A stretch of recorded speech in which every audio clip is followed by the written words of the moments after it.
Imaginez la situation suivante. Vous êtes entouré de personnes ambitieuses qui cherchent à atteindre les sommets de la réussite. Parmi eux, il y a ceux qui respectent le fair play, qui s'investissent à fond et qui restent fidèles à leurs principes. Mais il y en a d'autres qui sont prêts à mentir, à manipuler et même à piétiner les intérêts d'autrui pour atteindre leur but. Et paradoxalement, ce sont ces individus sans scrupules qui se retrouvent souvent au sommet. Une question légitime se pose. Pourquoi le monde semble-t-il favoriser les pires représentants de l'humanité? L'histoire, la politique, les affaires, dans chacune de ces sphères, on peut trouver de nombreux exemples de personnes qui ont ignoré les normes morales et qui ont atteint un pouvoir et une influence incroyable. Des empereurs cruels de l'Antiquité aux PDG sans âme des entreprises modernes, cette tendance se répète sans cesse. Cependant, il ne s'agit pas d'une simple coïncidence, mais plutôt d'un modèle ancré dans la nature humaine, notre psychologie évolutive et nos structures sociales. Dans un monde où les ressources sont limitées, la concurrence devient inévitable. Dans cette compétition, ceux qui sont indécis ou qui recherchent la justice dans chacune de leurs actions sont souvent laissés pour compte. Dans le même temps, ceux qui sont prêts à exploiter les autres, à tromper et à dominer, se frayent un chemin jusqu'au sommet. Cette réalité brutale soulève une question embarrassante. La moralité est-elle une faiblesse dans un jeu de pouvoir impitoyable? Et peut-être que la réponse à cette question ne sera pas aussi simple qu'il n'y paraît à première vue. Pourtant, paradoxalement, alors que les individus les moins honorables connaissent souvent un triomphe rapide, les annales de l'humanité regorgent d'exemples de leur fiasco cuisant. La question n'est pas seulement celle des raisons de leur ascension, mais aussi celle de la longévité de leur réalisation et, surtout, celle de la signification de ce phénomène pour ceux qui sont fidèles à leurs convictions. Friedrich Nietzsche voyait le pouvoir comme une force vitale indéniable, neutre dans son essence, comme une donnée immuable de l'être. Pour comprendre les raisons de la prospérité du pire, il faut pénétrer dans la nature même du pouvoir. Pour ce faire, nous devons nous tourner vers l'un des concepts les plus controversés de Nietzsche, la morale des maîtres et la morale des esclaves. Imaginez deux guerriers en combat mortel. L'un d'eux incarne la puissance, la détermination et l'intrépidité. Il prend ce qu'il veut de la vie, façonne le monde comme il l'entend, sans avoir besoin de la permission de quiconque. L'autre, en revanche, est plein de doutes, attend une approbation extérieure, recherche la justice et espère être récompensé pour sa vertu. Lequel des deux a le plus de chances de survivre à cette lutte violente? Qui a le plus de chances de dominer l'autre? Friedrich Nietzsche, philosophe allemand pionnier, a avancé la thèse selon laquelle la morale en tant que telle n'est pas une vérité immuable, mais le résultat de siècles de lutte pour l'influence et la domination dans la société. Son concept philosophique distingue deux systèmes de valeurs morales fondamentalement différents, la morale des maîtres et la morale des esclaves. Ces concepts ne sont pas seulement des catégories abstraites, mais ils expliquent pourquoi les personnes qui ne s'encombrent pas de principes moraux et qui sont prêtes à repousser les limites se retrouvent souvent au sommet du pouvoir, alors que celles qui privilégient la bonté, la compassion et la justice doivent lutter pour leur existence. La morale des seigneurs est le code éthique des puissants, dirigeants, chefs de guerre, conquérants. Elle repose sur des qualités telles que la force physique, le courage, l'ambition et le désir de puissance. Du point de vue des seigneurs, le bien est tout ce qui renforce leur capacité à gouverner, à créer et à affirmer leur volonté dans le monde qui les entoure. Ils n'ont pas besoin d'approbation extérieure, car ils fixent leurs propres critères d'importance. Les gentilshommes prennent l'entière responsabilité de leur propre destin et considèrent la faiblesse non pas comme une chose à défendre, mais comme un obstacle à surmonter. La morale des esclaves, en revanche, représente le système de valeurs des opprimés et des impuissants, ceux qui sont privés de la possibilité d'exprimer ouvertement leur volonté. Au lieu d'exalter la force et le pouvoir, elle célèbre l'humilité, la soumission et l'abnégation. Cette morale insinue que la souffrance est une vertu et que le pouvoir est intrinsèquement mauvais. Nietzsche considère ce système moral comme le produit de ceux qui n'ont pas la capacité de dominer, comme une sorte d'adaptation psychologique qui leur permet de survivre dans un monde gouverné par les puissants. Mais il y a une dure réalité. L'éthique inhérente à la psychologie esclavagiste non seulement n'empêche pas la montée en puissance des individus sans scrupules, mais favorise activement ce processus. En condamnant l'ambition et en faisant honte au désir de leadership, Cette morale place effectivement les rênes du pouvoir entre les mains de ceux qui sont complètement indifférents à tout principe moral. Alors que les personnes de haute moralité font preuve d'indécision, les tenants de la morale des seigneurs n'hésitent pas à s'emparer du pouvoir. Dans un monde où le retard est synonyme de défaite, les conséquences d'une telle évolution sont inévitables. Une question se pose alors. Devons-nous abandonner complètement les principes moraux et nous engager inconditionnellement sur la voie de l'impitoyable? Ou existe-t-il une approche alternative qui nous permette d'harmoniser la force et la vertu? Pour répondre à cette question, il est nécessaire d'étudier plus en profondeur les caractéristiques psychologiques de ceux qui accèdent au pouvoir et qui refusent de devenir des victimes des circonstances. Imaginons une vaste étendue sauvage où la survie n'est pas déterminée par la justice ou la bonté, mais uniquement par la force, l'adaptabilité et la volonté d'aller jusqu'au bout. Un lion ne demande pas la permission de chasser et une tempête ne s'excuse pas pour les dégâts qu'elle cause. La nature ne récompense pas la moralité. Elle favorise ceux qui peuvent endurer et dominer.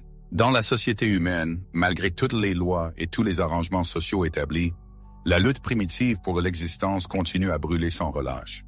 Ceux qui atteignent le sommet du pouvoir partagent souvent une caractéristique commune: l'impitoyabilité. Il ne s'agit pas nécessairement de cruauté en soi, mais plutôt de la capacité à prendre des décisions fermes et à agir sans laisser les doutes ou les remords limiter leurs actions. Il ne s'agit pas d'une simple coïncidence, mais plutôt du résultat d'une adaptation évolutive, une sorte de mécanisme qui a permis à des individus et à des empires de dominer un monde qui ne tolère pas les atermoiements. Les psychologues étudient depuis longtemps les traits de caractère les plus susceptibles de prédire la réussite dans un environnement hautement compétitif. À maintes reprises, les chercheurs sont tombés sur les mêmes schémas: des niveaux élevés d'ambition, un sens de la peur émoussé et, ce qui est peut-être le plus controversé, une empathie réduite pour ceux qui se mettent en travers de leur chemin. Bien sûr, cela ne signifie pas nécessairement que tous les détenteurs de pouvoir sont des psychopathes. Toutefois, cela indique que nombre d'entre eux possèdent des qualités qui leur permettent d'agir sans être contraints par les limites émotionnelles qui retiennent les autres. Il suffit de penser aux dirigeants, aux entrepreneurs et aux conquérants qui ont réécrit le cours de l'histoire, de Jules César aux magnats des affaires modernes. Le schéma est clair. L'indécision est un fardeau et le pouvoir n'est pas donné mais pris par la force. Les puissants n'attendent pas qu'on leur permette de diriger. Ils s'avancent avec audace, prennent des risques et acceptent les conséquences de leurs actes. C'est pourquoi les impitoyables finissent souvent au sommet, tandis que les indécis restent dans l'ombre. Toutefois, un tempérament impitoyable ne suffit pas à lui seul pour s'accrocher au pouvoir. L'histoire connaît de nombreux exemples où ceux qui sont investis du pouvoir mais manquant de sagesse ont subi des défaites cuisantes. Paradoxalement, les qualités mêmes qui ont hissé une personne au sommet peuvent être à l'origine de sa chute. Un dirigeant qui gouverne uniquement par la peur sera inévitablement renversé par les forces qu'il tenait autrefois en échec. Dans les annales de l'histoire, on trouve de nombreux tyrans qui se croyaient invincibles, mais qui ont fini par apprendre le goût amer de la défaite. Une question légitime se pose. Si le pouvoir est souvent entre les mains d'hommes impitoyables, la morale et la justice sont-elles vouées à l'échec? Il n'en est rien. Mais pour le comprendre, il faut se défaire de l'une des illusions les plus répandues dans la société moderne: la croyance que le monde est juste. Depuis l'enfance, les gens sont bercés par l'idée que la bonté est toujours récompensée et que la justice triomphe toujours. Les contes de fées, les dogmes religieux et les enseignements moraux ne font que renforcer cette croyance. Mais face à la réalité, l'homme découvre une cruelle contradiction. Le travail acharné n'apporte pas toujours la richesse, l'honnêteté ne mène pas toujours à des postes de direction et les bons cœurs sont souvent brisés. Cette rupture n'est pas un défaut du système, mais du système lui-même. L'idée de justice est en grande partie un produit du contrat social, un récit conçu pour maintenir l'ordre plutôt que pour refléter une réalité objective. C'est un réconfort, mais c'est toujours une illusion. Le pouvoir et le succès sont rarement le fruit du seul mérite. Ils se gagnent, se combattent et sont souvent concentrés entre les mains de ceux qui comprennent le mieux les lois du jeu. Les psychologues ont depuis longtemps attiré l'attention sur un phénomène connu sous le nom de sophisme du monde juste. La tendance des gens à croire que le monde est organisé selon le principe de la justice, où chacun reçoit ce qu'il mérite. Mais cette croyance est dangereuse car elle encourage la passivité et l'inaction. La croyance que la vertu seule mène au succès peut nous amener à négliger les réalités de la concurrence, de la planification stratégique et des rapports de force. Alors que nous attendons naïvement l'équité, des acteurs plus pragmatiques avancent avec confiance et sans illusion. Cela signifie-t-il pour autant que les principes moraux perdent toute signification? Devrions-nous abandonner les conseils moraux dans la poursuite du pouvoir? Pas du tout. L'essentiel est de comprendre les règles du jeu et de ne pas se laisser asservir par lui. La plus grande souffrance est celle de ceux qui croient sincèrement qu'il suffit de suivre les règles établies. Cependant, ceux qui combinent habilement l'honnêteté avec la réflexion stratégique, la gentillesse avec la force, sont capables de réécrire les règles eux-mêmes. La vérité, c'est que la justice n'est pas un acquis à attendre, mais un objectif à poursuivre activement. Et pour cela, il faut du pouvoir. Pour Friedrich Nietzsche, cette lutte incessante fait partie intégrante de l'être humain. Sa réponse à ce défi ne consistait pas à accepter passivement une justice illusoire ou à devenir un individu impitoyable. Au contraire, le penseur a mis en avant la possibilité d'atteindre un stade de développement plus élevé, d'être capable de surmonter à la fois la faiblesse et la cruauté. Pour comprendre cette idée, il faut se tourner vers l'un des concepts les plus révolutionnaires de Nietzsche, l'Ubermensch, l'individu qui s'élève au-dessus de la morale conventionnelle, de la tromperie des sens et des diverses limitations. Imaginez un homme au bord d'un abîme sans fond. Derrière lui se trouve un monde plein d'injustices, de restrictions et du poids écrasant des conventions. Devant lui, c'est l'inconnu, un chemin que seuls les plus courageux oseront emprunter. La plupart des gens hésiteront probablement, enchaînés par la peur et le doute, mais il y aura ceux qui feront le saut dans l'inconnu. Ce sont les Ubermensch, des personnes qui s'élèvent au-dessus des masses, tracent leur propre chemin et redéfinissent le concept de pouvoir selon leurs propres termes. L'idée que Friedrich Nietzsche se fait du surhomme n'a rien à voir avec la force brute ou la domination aveugle. Il s'agit plutôt d'un processus de dépassement de soi. L'Ubermensch est quelqu'un qui refuse d'être une victime passive des circonstances, qui n'accepte pas les principes moraux imposés sans réflexion critique et qui façonne son propre destin. Au lieu de se conformer aux attentes de ceux qui l'entourent, il crée ses propres normes, uniques. Au cœur du concept d'Ubermensch, surhomme, se trouve une volonté de puissance indomptable, une force motrice fondamentale radicalement différente de la morale de l'esclavage, de la soumission et de l'abus de soi. Cette volonté de puissance implique l'adoption courageuse d'instincts profonds, l'expression créative de soi et la transformation active de la réalité environnante, donnant ainsi un sens à un monde chaotique et dépourvu de sens. Il est important de noter qu'il ne s'agit pas d'établir une domination sur les autres, mais de parvenir à un contrôle absolu sur soi-même, sur ses faiblesses et ses peurs. Alors que les faibles d'esprit sont paralysés par la peur et l'insécurité, l'Ubermensch avance résolument en se débarrassant des illusions et des préjugés de la société. Le point essentiel, cependant, est que l'Ubermensch n'est pas l'incarnation de l'impitoyabilité pour le plaisir de l'impitoyabilité elle-même. Contrairement aux tyrans et aux manipulateurs qui recherchent le pouvoir en raison de leur vide intérieur et de leur insécurité, l'Ubermensch n'a pas besoin d'une validation externe de son importance. Leur pouvoir naît de l'intérieur, des profondeurs de la conscience de soi et de l'autosuffisance. Ils n'ont pas recours à la tromperie ou à l'oppression parce que leur pouvoir est autogénéré, indépendant de l'approbation extérieure ou des succès éphémères. C'est pourquoi les individus les plus détestables peuvent s'emparer temporairement des rênes du pouvoir, mais ils ne sont jamais destinés à atteindre la véritable grandeur de l'Ubermensch. Les joueurs impitoyables se livrent à des intrigues temporaires, se hissant au sommet du pouvoir par la manipulation et la force brute, tandis que les Ubermensch s'engagent dans un jeu de création sans fin, construisant quelque chose de plus grand et de plus durable qu'eux-mêmes. Ce sont des créateurs, pas seulement des consommateurs ou des envahisseurs. Alors, comment atteindre cet objectif difficile de réussir dans un monde où l'impitoyable triomphe souvent, tout en restant fidèle à ses principes?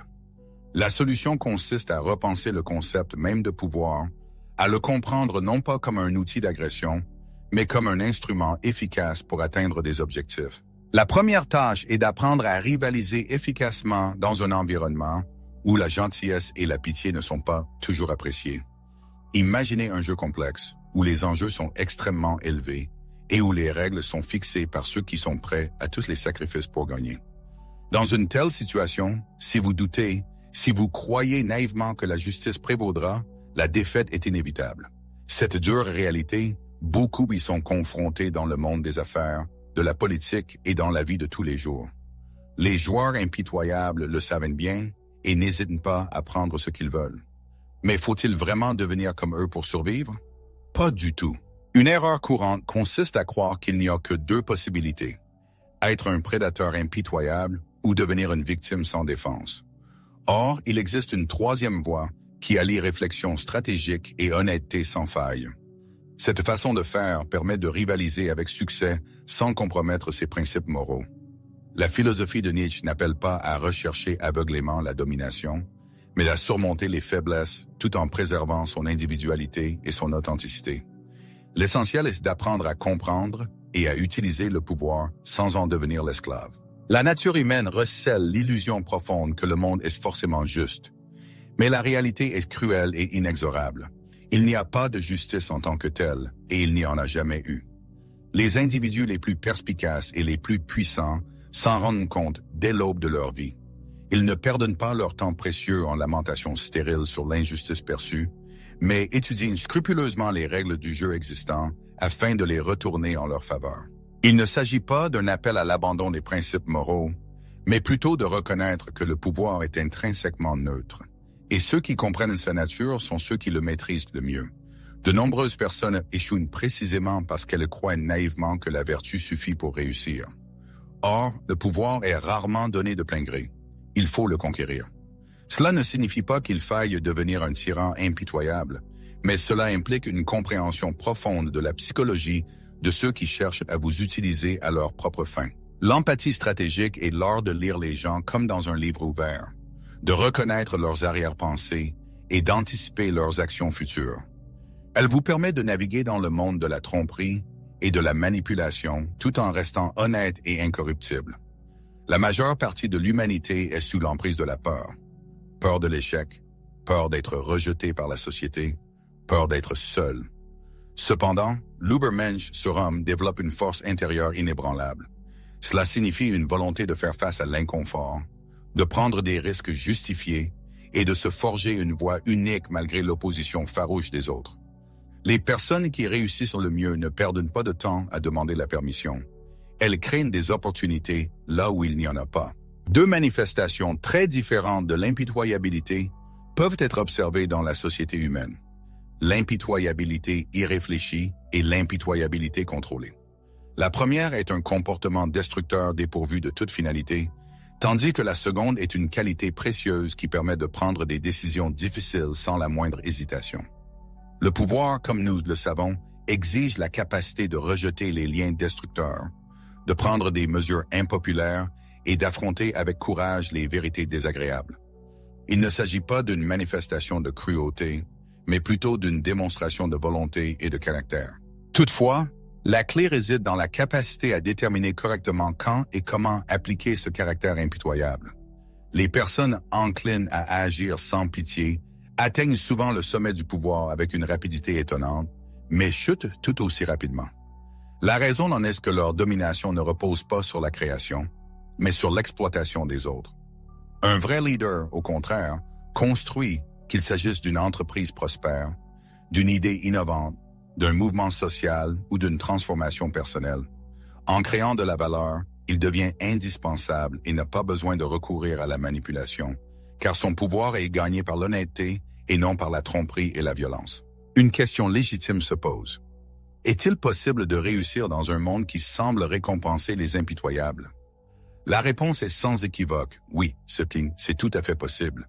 Mais pour cela, il faut abandonner les règles du jeu dépassé, cesser d'attendre naïvement la justice et commencer à exercer le pouvoir selon ses propres conditions. En fin de compte, cela nous amène à la question principale. Le pouvoir est-il mauvais en soi ou est-il simplement mal compris et mal utilisé? Le pouvoir est une force puissante qui détermine le cours de l'histoire et a un impact profond sur le destin de ceux qui l'exercent et de ceux qui sont sous son influence.